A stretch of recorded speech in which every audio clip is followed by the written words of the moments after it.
ఈ కరోనా పోయిన తర్వాత కూడా ఆ కరోనా వల్ల వచ్చినటువంటి సైడ్ ఎఫెక్ట్స్ అని కొంతమంది వ్యాక్సిన్ వల్ల వచ్చినటువంటి సైడ్ ఎఫెక్ట్స్ అని కొంతమంది చెప్తున్నారు. మొత్తానికి ఏదేమైనా ఈ రక్తం గడ్డకట్టే స్థితి పెరగటం వల్ల చాలా వరకు గుండెపోటుతో చాలామంది చనిపోతున్నారని ఈ మధ్య మనం జనరల్‌గా న్యూస్ పేపర్స్‌లో, టీవీలో మనం చూస్తూనే ఉన్నాం. ముఖ్యంగా దీన్ని పోస్ట్ కరోనరీ కాంప్లికేషన్స్ అంటాం. మరి ముఖ్యంగా ఆ రక్తం గడ్డకట్టకుండా ఈ కరోనా వచ్చిన తర్వాత కూడా మనం ఆయుర్వేదం ద్వారా పోస్ట్ కరోనా కాంప్లికేషన్స్ ఎలా తగ్గించుకోవచ్చు దాని గురించి మనం ఇప్పుడు తెలుసుకుందాం. జనరల్‌గా ఈ రక్తం గడ్డకట్టేటటువంటి స్థితి ఎందుకు వస్తుంది? మనకు పోస్ట్ వైరల్ ఇన్ఫెక్షన్ ద్వారా కోవిడ్ ఇన్ఫెక్షన్ తర్వాత వస్తుందని చెప్తున్నారు. మరి దీన్ని ఎలా తగ్గించుకోవచ్చు అంటే మనం వీటిలో కూడా మనం జనరల్‌గా వాత, పిత్త, కఫ అని 3 రకాలుగా తీసుకుంటే వాతలో ముఖ్యంగా మనకు హార్ట్‌కు సంబంధించినటు వెజల్స్ స్పాజమ్ వల్ల ఈ గుండెపోటు వచ్చే అవకాశం ఉంటుంది. పిత్తం వల్ల అయితే మనకు రక్తం గడ్డకట్టడం వల్ల గుండెపోటు వచ్చే అవకాశం ఉంటుంది. కఫం వల్ల అయితే కొలెస్ట్రాల్ ప్లేక్స్ ఏదో అథెరోస్క్లెరోసిస్ ప్లేక్స్ రావటం వల్ల గుండెపోటు వచ్చే అవకాశం ఉంటుంది. కాబట్టి వీటికి మూడిటికి వేరే వేరే ట్రీట్మెంట్ ఉంటుంది. కానీ ఈ మధ్య మనం రక్తం గడ్డకట్టడం వల్లనే ఎక్కువ సమస్య వస్తుంది, రక్తం చిక్కబడటం వల్ల అంటున్నారు. మరి దీనికి ముఖ్యంగా ఆయుర్వేదంలో ఎలాంటి ట్రీట్మెంట్ ఉంటుందంటే దీనికి ఈ పిత్తదోషం అనేది ఎవరికైతే ఎక్కువ ఉంటుందో వారికి రక్తం సరిగా గట్టకట్టదు. కఫదోషం ఎక్కువ ఉంటే వారికి రక్తం అనేది గట్టకడుతుంది.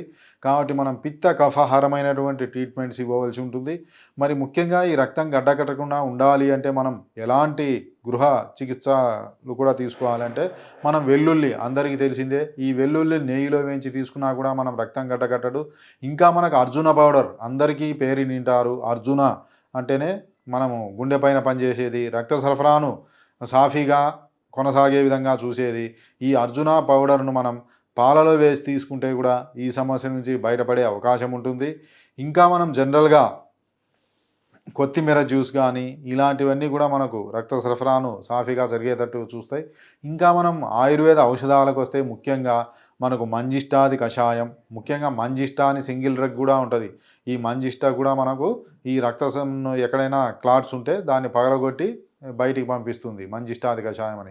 నెక్స్ట్ అర్జునారిష్ట్ అని, అదేవిధంగా ప్రభాకరవటి, హృదయార్ణవరస్ అని, ఇంకా జనరల్‌గా మనకు గులుచ్యాది కషాయం అని, గోమూత్రం ఇవన్నీ కూడా మనకు ఎక్కడైతే బ్లడ్ క్లాట్ ఉంటాయో అవన్నీ పగలగొట్టి పంపిస్తుంది.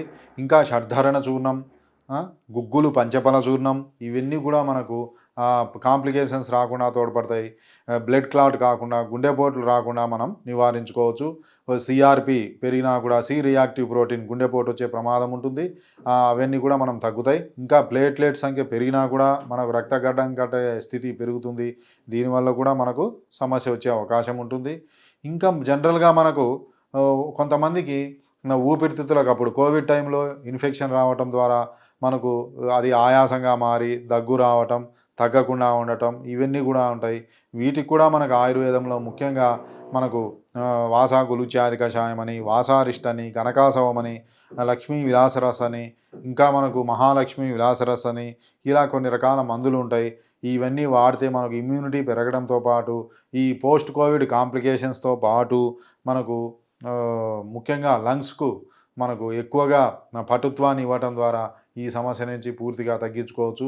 ఇలా మన మెడి9 ఆయుర్వేద హాస్పిటల్లో ఈ మెడిసిన్, ఎక్సర్సైజ్, డైట్, ఇమ్యూనిటీ ఈ 4 ప్రొవైడ్ చేయడం జరుగుతుంది.